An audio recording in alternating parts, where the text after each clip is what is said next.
ഞാൻ രശ്മി. തനിമ special news. Kerala സംസ്ഥാന സ്കൂൾ കലോത്സവത്തിന്റെ ഭാഗമായി വിളംബര ഘോഷയാത്ര സംഘടിപ്പിച്ചു.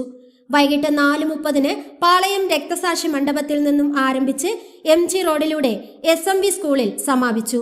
ആദ്യം അനൗൺസ്മെന്റ് വാഹനവും, തൊട്ടു പിന്നിലായി ഹോളി ഏഞ്ചൽസ് കുട്ടികളുടെ ബാൻഡ് മേളവും, അതിനു പിന്നിലായി വിശിഷ്ടാതിഥികൾ, ക്ഷണിക്കപ്പെട്ട മഹത് വ്യക്തികൾ, പൗരപ്രമുഖർ, സാംസ്കാരിക നായകന്മാർ തുടങ്ങിയവർ അണിനിരന്ന ബാനറും, ഇരുവശങ്ങളിലായി കോട്ടൺ ഹിൽ സ്കൂളിലെ മുത്തുകുട ഏന്തിയ വിദ്യാർത്ഥികളും, തുടർന്ന് വ്യത്യസ്തത പുലർത്തുന്ന വേഷവിധാനത്തിൽ വന്നിട്ടുള്ള വ്യക്തികൾ, കോട്ടൺ ഹിൽ സ്കൂളിന്റെ നേതൃത്വത്തിൽ ട്രൈബൽ ഡാൻസ്, ഫോർട്ട് ഗേൾസ് മിഷന്റെ നേതൃത്വത്തിൽ തിരുവാതിര തുടങ്ങി വിവിധ സ്കൂളുകളുടെ നേതൃത്വത്തിൽ മാർഗംകളി, വട്ടപ്പാട്ട്, ചെണ്ടമേളം, JRC, novel, NCC, NSS, SSP കൂടാതെ പ്ലക്കാർഡുകളും കൊടിതോരണങ്ങളും റിബൺ കയ്യിലും തലയിലും കെട്ടിയും കലാരൂപങ്ങളുടെ മുഖം കാർഡിൽ പ്രിന്റ് ചെയ്ത് മുഖംമൂടി ധരിച്ചും നിരവധി കുട്ടികൾ പങ്കെടുത്തു.